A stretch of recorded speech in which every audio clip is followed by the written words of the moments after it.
quand on est un homme public, enfin, qu'on croise beaucoup de monde, qu'on va sur le marché, qu'on est interpellé à droite, à gauche, des fois j'ai besoin de me ressourcer, j'ai besoin de. C'est pour ça que je monte chez les abeilles, je me suis capable de rester des heures à les planter devant la ruche, à les regarder, voilà. Ça, c'est mon côté, on va dire, solitaire. Qu'est-ce que tu peux dire justement des abeilles? Ah, les abeilles. Ce que je peux dire des abeilles, c'est que j'aurais jamais pensé que ça puisse apporter. D'ailleurs, il y a beaucoup de gens, quand ils commencent à s'y intéresser, ça devient vraiment. C'est très très très prenant. Et moi, j'adore. J'adore, je trouve que c'est reposant. Il y a des périodes où, des moments où on est en plein stress, où il faut être énervé d'une chose ou de l'autre. J'aime bien, moi, je dis à Eve, bon, je vais aux abeilles, voilà. Et voilà, j'ouvre les ruches, ou ben, des fois même pas, hein. Des fois je me plante sur un caillou, je me mets devant et je les regarde rentrer, sortir. Voilà, c'est une passion. Et franchement, j'en ai, bon, actuellement j'ai une quinzaine de ruches, mais je veux dire, je fais pas ça, c'est pas une question de commerce, c'est pas, j'adore, j'adore les abeilles. C'est un moment, c'est la détente pour moi maintenant. Et tu sais d'où ça vient cette passion pour les abeilles? Non, je pense que cette passion pour les abeilles, je pense que c'est une continuité, on va dire, de la jeunesse, hein. C'est-à-dire c'est une continuité d'observer. Je m'intéresse à beaucoup de choses, de tout ce qui est lié à la nature. Et encore, je ne le ferai pas, mais je serai capable, j'ai dit à Eve, de partir moi avec mon sac, dire, tiens, même s'il faut faire 300 km en marchant, je suis capable de le faire. Et découvrir, être seul, j'adore ça. Et j'adore les animaux. Gamin, bon là maintenant j'ai perdu parce que je suis moins plongé dedans, mais j'étais capable de donner le nom de n'importe quel oiseau. J'avais une connaissance. Les gamins, on regardait la vie des animaux à 8h30. C'était ce, on avait que ça. Et, et il y avait ça et le cirque Penderle.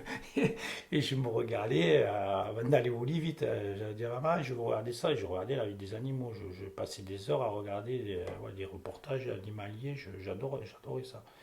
Et c'est vrai que j'ai très, très observateur, même des insectes, tout ça, voilà, c'était. Comment ça? Sur mes ruchers, la problématique, problème, c'est le frelon asiatique. Voilà. Frelon asiatique, bon, après, il y a le seul traitement qu'on leur fait, c'est le varroa, hein. Le varroa, c'est une sorte de tique qui se pose sur l'abeille et qui l'affaiblit, hein. Bon, ça, c'est le seul truc qu'il faut prendre au sérieux, hein, puisque il faut le faire. Après, sur le phyto, je ne peux pas en parler parce que là où j'ai les ruches, il n'y a pas d'impact. Le seul truc que j'ai, la seule agriculture que j'ai à côté de moi, c'est Farlette, et notamment sur les melons où toutes les cultures ils sont en bio. Donc je ne suis pas, mais le gros de la problématique, c'est le frelon asiatique. Voilà. L'année dernière, je m'en suis fait au mois d'octobre. Ça faisait 2 3 ans que j'avais des frelons, mais pas comme l'automne 2020 où le rucher que j'ai sur le mas du Lièvre, j'ai attrapé 1200 frelons asiatiques. Voilà, bon, là, c'était pas des rennes, hein, c'était des nids, ils venaient, ils stationnaient dans les ruches, ça voilà. Et j'ai quand même perdu quelques ruches, parce que bon, les ruches les plus faibles, malheureusement, malgré qu'on les protège, au bout d'un moment, elles s'affaiblissent. Voilà. Ça, c'est le problème. Et puis, il y a un autre problème lié aussi aux abeilles, enfin aux ruchers, c'est que les apiculteurs qui ne se rendent pas compte, on a des unités un peu trop, pour moi, hein, ça c'est mon point de vue à moi, des unités trop importantes de ruchers. C'est-à-dire que quand vous avez 50, 100 ruches que vous déplacez à un endroit, il faut se dire que derrière, il faut qu'il y ait aussi de quoi faire nourrir ces abeilles-là.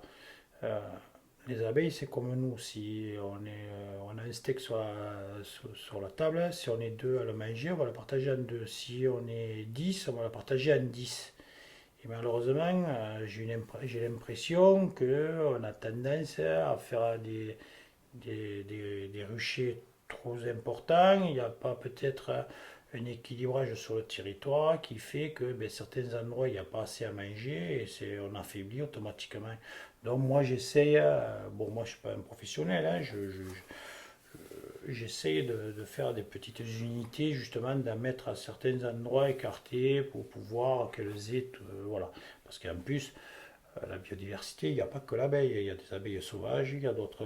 Voilà, c'est bien beau de dire il faut protéger l'abeille, mais il n'y a pas que l'abeille. Voilà. Et c'est pour ça que pour moi, je pense que les apiculteurs là-dessus, il faut faire attention de ne pas trop désorganiser, on va dire, la biodiversité. Qu'est-ce que tu peux me dire aussi sur la biodiversité? Du coup, tu as commencé un petit peu à en parler.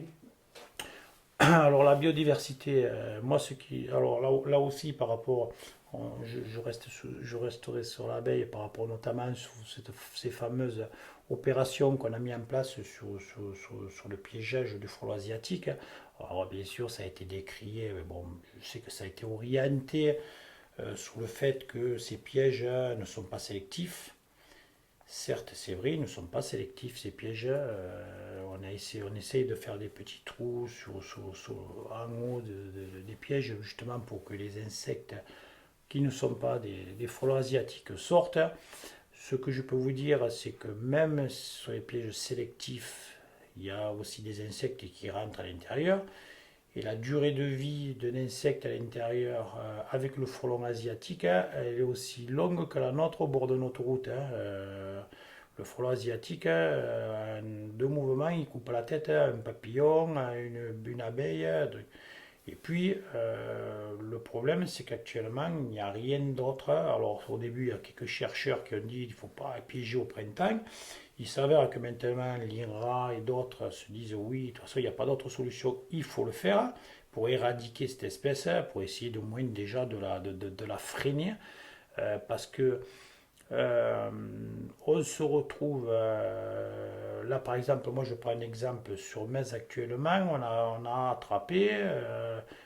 Là, on doit être aux alentours de 130 reines frelons, c'est-à-dire c'est l'équivalent allez, pas 130 nids, mais on va être, allez, on va dire à 100 nids de frelons. C'est un truc de fou. Et ça veut dire quoi? Que ce nid de frelons, quand il va représenter 2-3 000 individus, il va attaquer la biodiversité. Donc je veux dire, c'est pas parce que dans ton piège tu auras attrapé trois mouches, une mite et un frelon européen que tu auras déstabilisé. Au contraire, je pense qu'il faut freiner parce que le frelon asiatique, hormis les guépiers qui tournent en ce moment, ils n'ont pas de prédateurs. Et il n'y a que le piège qui marche. Et là, je vois que l'opération qu'on a menée, euh, il y a quand même des résultats et on va le voir. Parce que moi, je vous dis, au mois d'octobre, j'avais attrapé 1200 frelons autour de mes ruches. Alors, ces 1200 frelons, si je ne les avais pas piégés, à mon avis, les abeilles, imaginons 10 frelons, 10 abeilles par frelon tous les jours, ça va vite, hein. Voilà. Et là, la biodiversité, après, il se rendre dans l'évidence aussi. Alors, moi, je rigole parce que quand les gens te disent, oh, il n'y a pas de moustiques, il y a des moustiques, il faut traiter, il faut faire aussi. Tout le monde veut, oh, il y a des mouches, oh, il y a des guêpes. Non, mais au bout d'un moment, voilà, il faut savoir. On te dit la biodiversité, mais tout le monde veut être chez soi, sans mouche, sans abeilles, sans moustiques, sans rien du tout. Moi, ce que je constate, c'est qu'avant, je prenais ma moto, sur la visière de mon casque, j'arrivais à la maison, je nettoyais mon casque. Là, je veux dire, je vois pas grand-chose, hein.